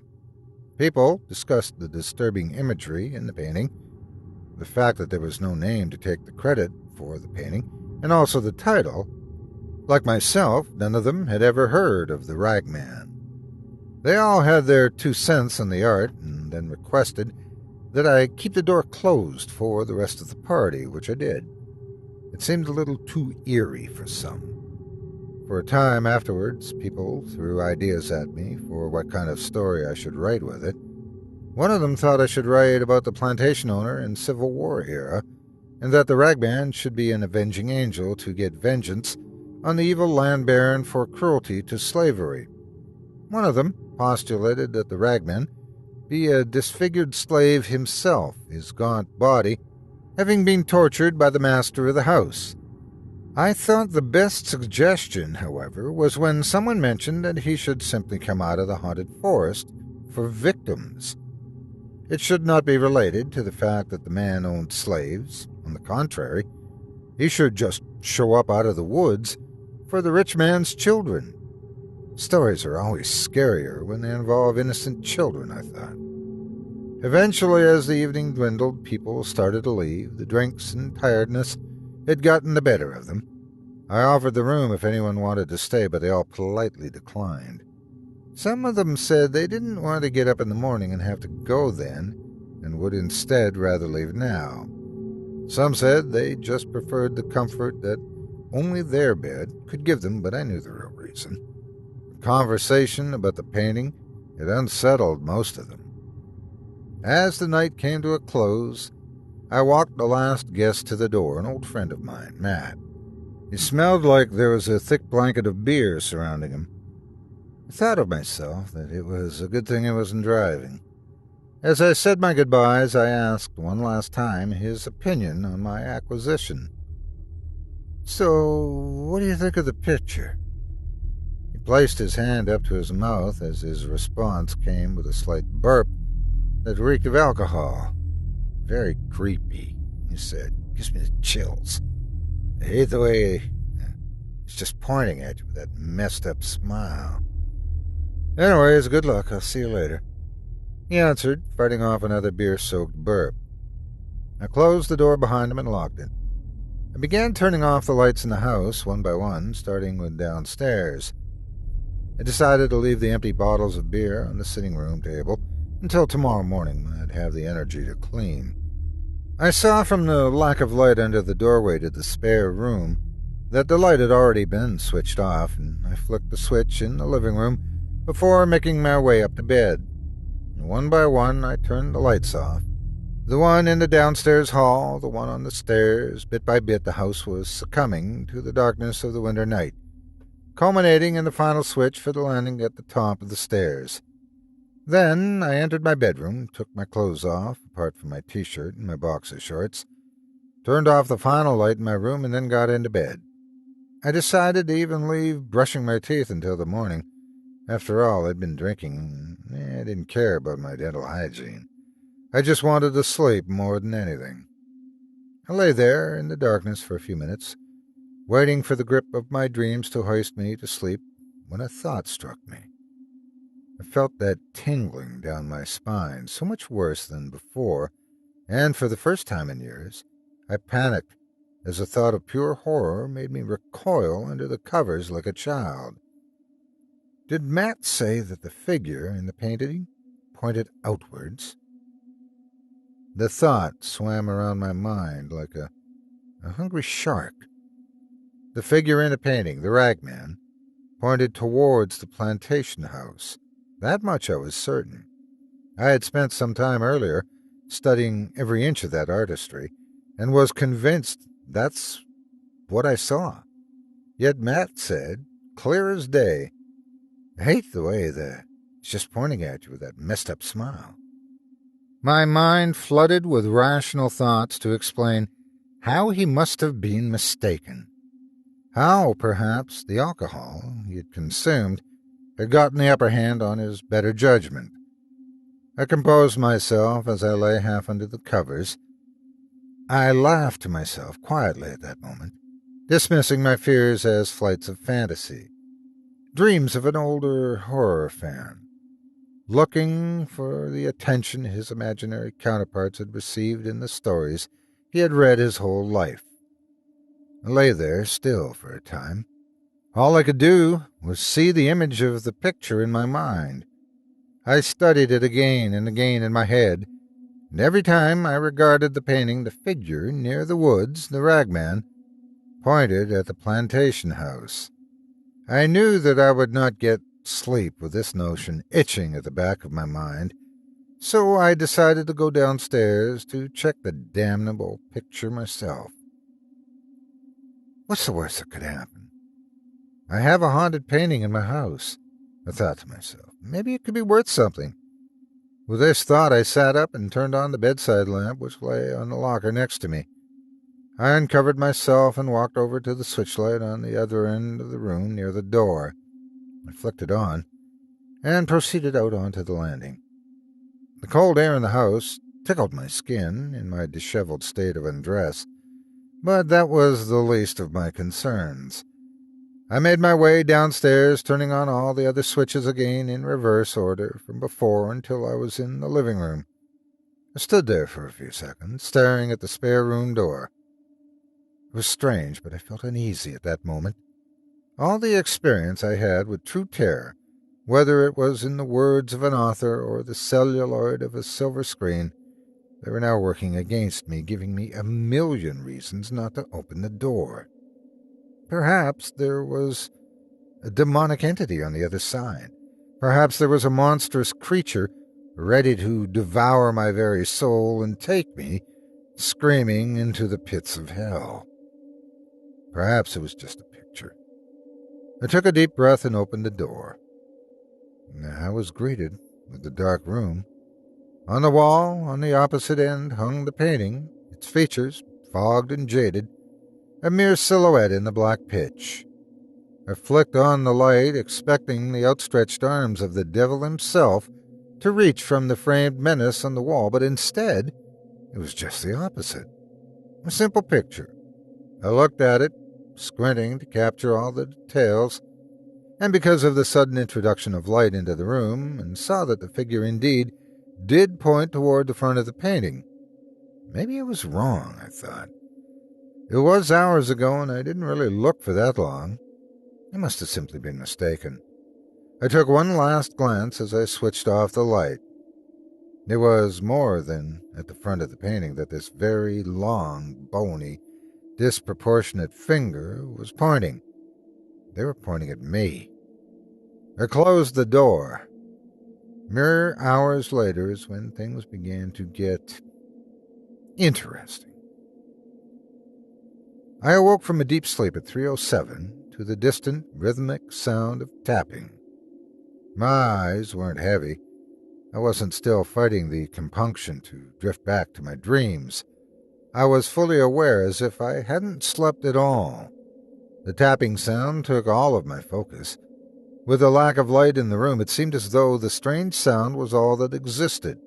Even in my state of complete awareness, it took several seconds to register the intrusion on my thoughts. I looked over at the time on the clock on my bedside locker and noticed that it was just after 3. My mind studied the sound, which came every 2 seconds or so in increments of 3 light knocking sounds, and determined that whatever was tapping was hitting against something wooden. It sounded too far away to be coming from within my bedroom, too. If I cared to guess, I would have said that it came from downstairs. I sat up in bed and turned on the bedside lamp. I sat there for a time in my tiny kingdom of light as I listened studiously to the tapping sound. I made my way downstairs against my instincts in an attempt to find the source. By the time I had made it to the base of the stairs, the tapping stopped. I checked the whole floor meticulously after turning on all the lights, leaving the spare room to last, but I could not find where it had come from. I was somewhat hoping to confront a rational reason for the sound, but could not decide whether it was more frightening to let my imagination create the cause, or find it the cause of something else that was supernatural. I eventually went back to sleep, my answers unfulfilled.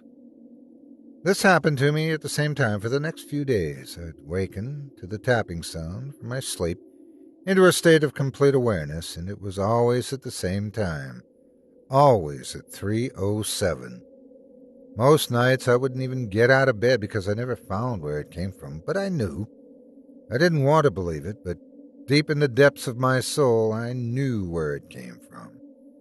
After a while, I eventually had to admit defeat with the painting. I decided to devote myself to investigating its origins in great detail, and I took the sheet from the bed in the spare room and draped it over the picture. It had declared war now, and I was going to delve into the rabbit hole and see what I could find. I decided that I wouldn't tell my friends about what foulness had befallen me. The last thing I wanted them was mocking me.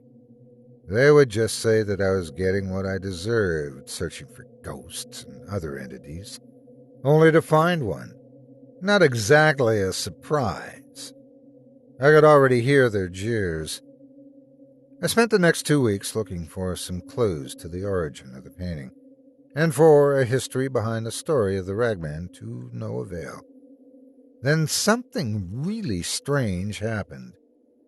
I awoke from a deep sleep at 3:07 to the distant, rhythmic sound of tapping.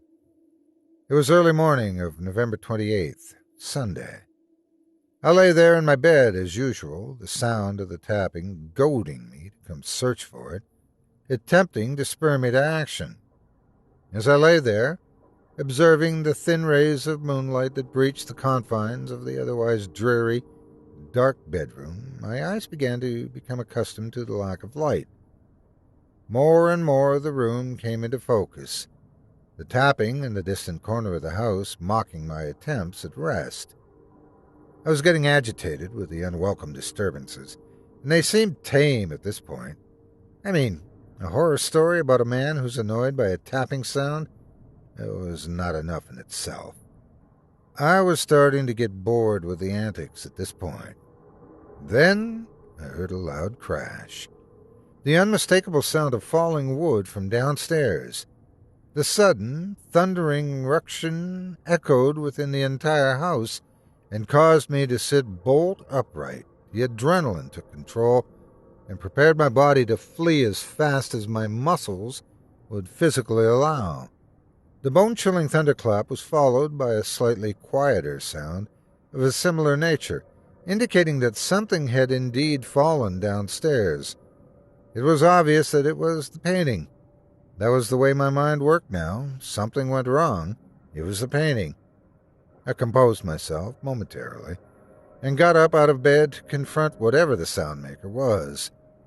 It was becoming second nature now, turning on the lights in the house to check the darkened corners, to peer into the hidden vestiges of my house of horrors. It was a nerve-wracking time indeed, but this night was different. The tapping was low and agitating, much like the noise didn't want to wake me, rather than just to know that something was there. This was different. This was aggressive and violent. I made my way into the living room and stared at the spare room door. I gathered the courage that I had inside me and I opened it. As I stood there, I gazed into the gloom and noticed that the window next to the bed was open. The wind from outside was blowing the curtains wildly, their fabric fighting against the gust as if desperate to stay attached to the window frame. I felt the cold breeze. Since I was only in my boxer shorts and t-shirt again, I shuddered for a moment. The painting was lying on the floor underneath its designated hanging place, its back facing me, and the sheet was lying on the ground next to it. I uttered my annoyance at the open window, thinking that in my lack of sleep, I left it open at some point. I was making a habit these days of going into the room occasionally to check that the sheet still covered the picture, or some ominous force hadn't removed it. I walked over to the window and made an attempt to close it, jamming the wooden frame down hard. It stuck halfway and required more force, but eventually I got it closed. I stepped over the sheet strewn across the floor and picked up the picture, turning it over in the process. My eyes widened as a sickening shot of fear ran all the way down my spine, causing all the hairs to stand up on the back of my neck, making my limbs go numb and my whole mind shut down out of terror. I dropped the painting and fell straight backwards into a seated position, forgetting the pain of falling as my arms lay behind me to keep me up, staring at the picture intently with a newfound horror that I could barely keep contained. I was afraid to break eye contact from the picture, which lay diagonally facing me, in all its malice, empty of the Ragman. I lay there motionless as I realized that everything about the painting was just as it had always been, but in place of the figure on the left side was an empty mound. My eyes took a few seconds to process this earth-shattering information. The mound on the left of the picture, where the Ragman had been standing, watching the door to the spare room, was no longer in the picture. How had this happened? Was the picture truly haunted? How could this be? Where was he? That last question was the most disturbing. After looking at the void in the painting for this extended time, I noticed something else was equally disturbing. One of the trees that lay on the outskirt of the wood, more specifically the tree that the Ragman's right hand was on, as he pointed outwards, had another feature. Scratches of some kind. No, not scratches. Etchings, from weeks of tapping against it every night. At least, that's how I perceived it. I got up from the floor with the unbalanced flare of a man running for his life. I left the room, leaving the painting lying where it had fallen, and closed the door behind me. I flew into the living room, desperate to get away, but to go anywhere but here.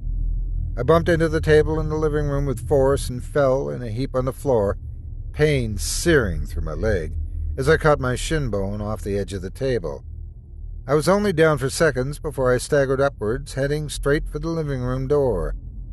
A loud, powerful, devilish cackle filled the air, coming straight from the room that I had left in such a terrified hurry. My senses were in full alert as I ran into the hallway screaming in white-knuckle terror. The laugh began to die off as I got further from the spare room. I didn't dare look back. Instead, running for the front door, I fumbled with the handle as I attempted to open it. The cackle then started to get progressively louder as whatever was making the sound was seemingly getting closer to me. I was too afraid to look back, too scared that it might be my last time if I did. My mind attempted to prompt me to my terrible thoughts, feigning the feeling of something touching the back of my neck, causing my muscles to tense at the thought and my mouth to emit a horrified scream. I realized in that moment that the door was locked, as it had always been, and that the keys were upstairs. I slumped to the ground, sobbing, and with as much courage as I could scrape from inside me, I turned to look down the hall, down in the direction of the living room door, down toward the ever-increasing laugh. Then nothing. No evil demon, no wretched, horrible creature, no Ragman. Needless to say, I didn't sleep that night. I certainly didn't try in that house. I went to a motel, leaving the place locked up, just the way that it was when all that happened. I didn't even put the painting back up. That night I just stayed in the motel with my laptop, checking my friend's Facebook profile to see if anyone mentioned anything similar happening to them. But there was nothing. I returned to the house the next day under the protection of daylight. I decided to take another sick day off work. The restless nights meant that I didn't have the energy some days to go in. I had nearly used up all my payable sick days at this point, but it was for a worthy cause. I unlocked the front door and walked into the house. On the outside inspection, you would have not had a thought that anything had gone wrong in the house at all. I walked down the hall toward the sitting room and entered.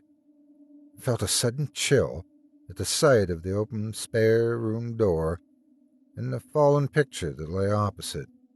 I could see, even from the sitting room doorway, that the figure of the Ragman had returned to the painting.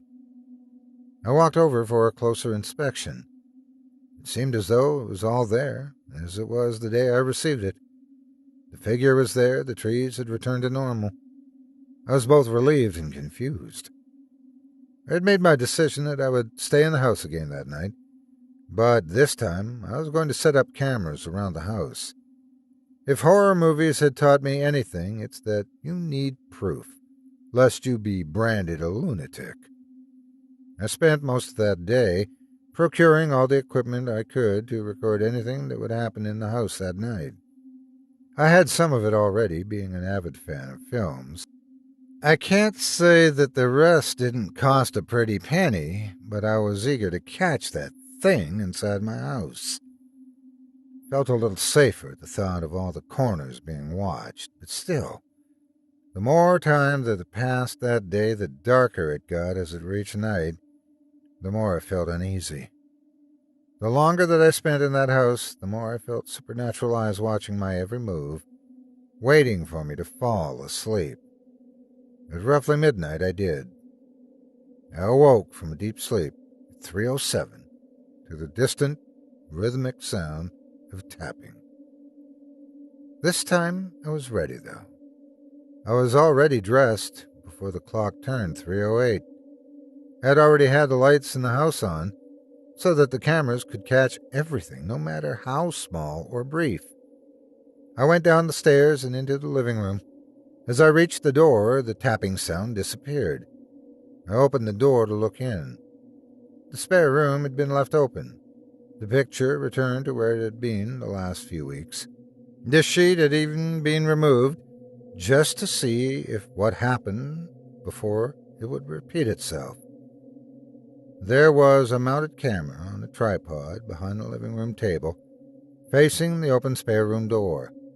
A light at the side of the camera shone into the direction of the room, and the light in the sitting room was still on to catch whatever would be there.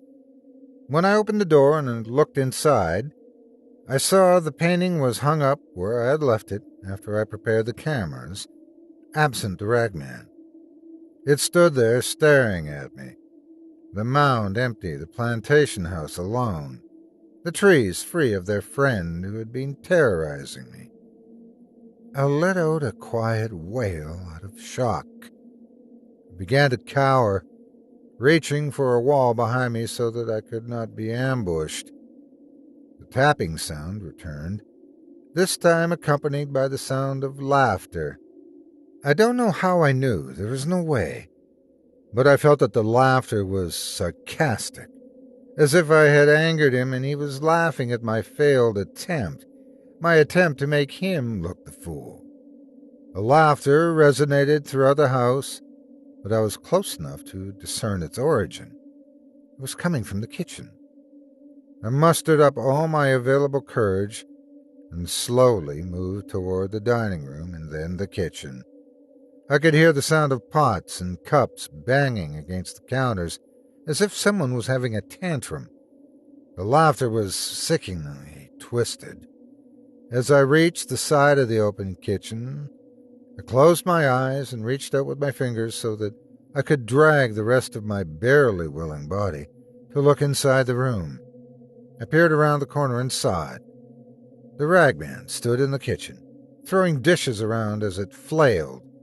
Its long limbs I determined to be about 3 times the length of mine, and with its thin frame it towered at least 12 feet tall.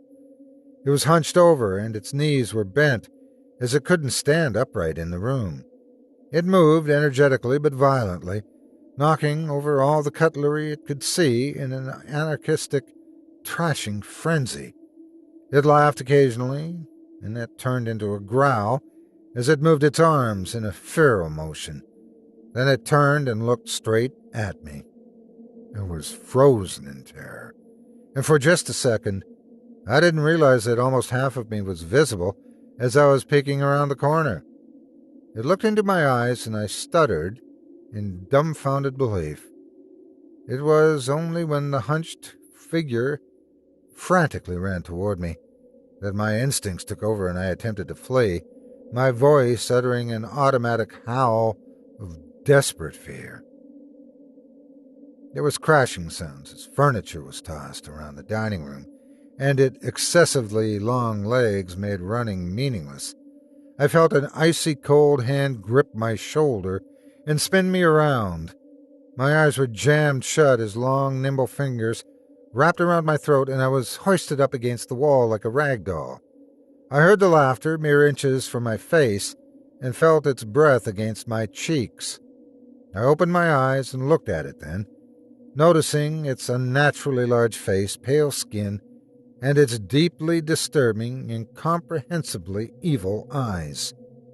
Its smile was extended to impossible proportions, and it spoke in a loud, gravelly, guttural voice which shook me to my core. It's rude of you not to answer me. I simply stared, dumbstruck by its immense stature and the ease at which it was holding me off the ground. My arms felt its hand as it kept me against the wall. My attempts to break the grip were futile. Then it spoke again. You are meant to ask who's there. I stared at it. For a moment I had forgotten that it was pinning me against the wall, and with the greatest of ease it could snap my neck. I pondered what it was saying to me, and although the words together made sense, I still didn't understand what in the world it was talking about. I simply looked at it, puzzled. After all, I've been knocking for weeks now. Then it laughed, with a raging force that shook my whole body, and I screamed loud and hard. The room began to spin, and I became dizzy as the overflow of impossible information started to weigh my thoughts down, and I slipped into unconsciousness. The laughter echoed in my mind until the darkness swept over me, and I was consumed by nothingness. Sounds flooded my skull, faded and distant, and I opened my eyes. It took me a moment to realize that I was lying on the dining room floor. There was no sign of the Ragman. I sat up against the wall. My attention was caught by shards of plastic strewn across the floor and bent sticks of metal. It took me a few moments to figure out that the shrapnel that was lying on the dining room floor, sharing the space with me, was the remnants of the camera equipment that I had set up. I knew without thorough examination that there was nothing left that could be construed as tangible evidence of the supernatural. I felt alone and defeated. I felt that there was nothing that I could do. I gripped my knees as I sat there, leaning against the wall. I cried for just a moment. I stood up and gathered my will. I marched into the spare room beyond the living room, and I grabbed the painting off the wall. I couldn't tell you if the figure was back or not, because, quite frankly, at the moment I simply didn't care. Without a second thought, I broke the frame and tore the canvas into pieces. The pieces I placed in the fire and then burned them. I then walked upstairs and got dressed to leave the house. I had the eerie suspicion that I was being watched. More than that, it felt that there was always something in my peripherals just shy of the sight, waiting to grab me. That there were 1,000 eyes on me at all times, but that I was alone. I grabbed my keys and my laptop. I left the house, lights on and all. I had had enough of that place. I got into my car and drove away. I didn't know where I was going, only that I was going as far away as I could. The entire journey I spotted things in the shadows, things that weren't there. I was jumping at every sound, just waiting to be ambushed. I had passed through the looking glass and now existed in a world where everything was possible. I felt that everything that we knew as a species was meaningless, and that there was an entire multitude of worlds beneath the surface of ours. I knew that I would never be the same after that night.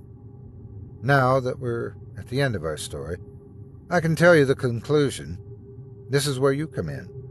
You see, I went to a motel room that night again, and I spent hours, and I mean hours, searching for any details on the Ragman.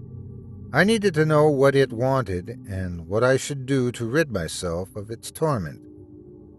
Well, the good news is that I eventually did find it. I stumbled across the old Grimm's Brother tale of the Ragman. As it turns out, there was a very simple way to escape his clutches and save yourself from becoming one of his victims. You see, the Ragman is a tale of an entity that thrives on the fear of young children. If you want to rid yourself of the fear of the Ragman, you simply tell one of your friends. You tell them every detail of the horror that the Ragman puts you through and let it fester within them. The Ragman is effectively a tale of ghost storytelling, until eventually the last one cannot find someone new to tell, and the Ragman reaches out to them in the depths of their nightly slumbers to make them his. That's what the painting was about. Someone must have had some problem with me, or just knew that I would be attracted to horror material like that, and purged themselves of the horror of the Ragman. It didn't work on my friends either, because I can't pass on someone else's story. You need to tell it yourself. That must have been why it did not appreciate the cameras in my house.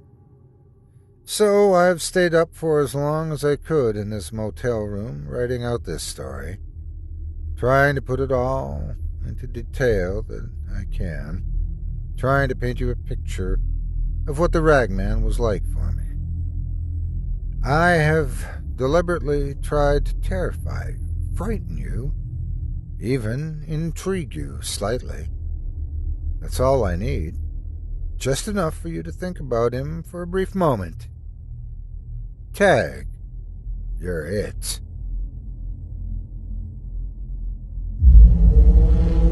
Chilling tales for dark nights.